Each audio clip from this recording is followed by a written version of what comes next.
Good morning students. எல்லாரும் படிச்சிட்டிங்களா? Question கேட்கலாமா? அச்சோ, நான் வேற ஒன்றும் படிக்கலையே. இன்னைக்கு இந்த டீச்சர் லீவுன்னு எல்லாம் சொன்னாங்க. நம்ம அது தெரியாமல் ஒன்றும் படிக்காமல் வந்துட்டோமே, என்ன பண்ணுறது? ஏ பிள்ளைடா, படிச்சிட்டேடா? ஆமா, எல்லாம் படிச்சிட்டேனே. நானும் படிச்சிட்டேனே. ஏன் மணிகண்டா, நான் இங்கே பேசிகிட்டு இருக்கேன், நீ என்ன அங்கே கதை அடிச்சிட்டா இருக்கா? இல்லை மிஸ், இல்லை.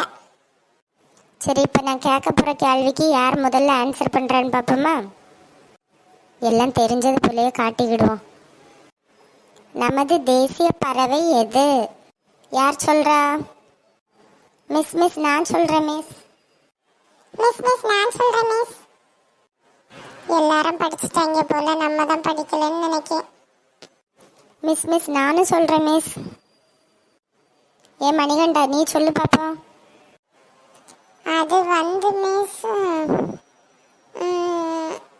மிஸ் நான் கேட்டுட்ருக்கேன், என்னல அங்கே இழுத்துட்டு இருக்கா? நம்மளை மட்டும்தான் அசிங்கப்படுத்துறாங்க. யாருக்கெல்லாம் தெரியுதோ அவங்களெல்லாம் பிடிச்சி கேட்காம அங்கே என்னல முணங்குற? நாளை 1000 டைம் எழுதிட்டு வரணும் பார்த்துக்க. சரி மிஸ். ஓகே ஸ்டூடெண்ட்ஸ், பெல் அடிச்சிருச்சு, நாளைக்கு பார்ப்போம். நீ எப்பல படிச்சா? நான் எங்களை படித்தேன், தெரிஞ்சது போல் ஒரு பெர்ஃபார்மன்ஸை போட்டேன், அவ்வளோதான்ல. அதனால மிஸ் என்கிட்ட கொஸ்டின் கேட்கல, நான் தப்பிட்டேன்.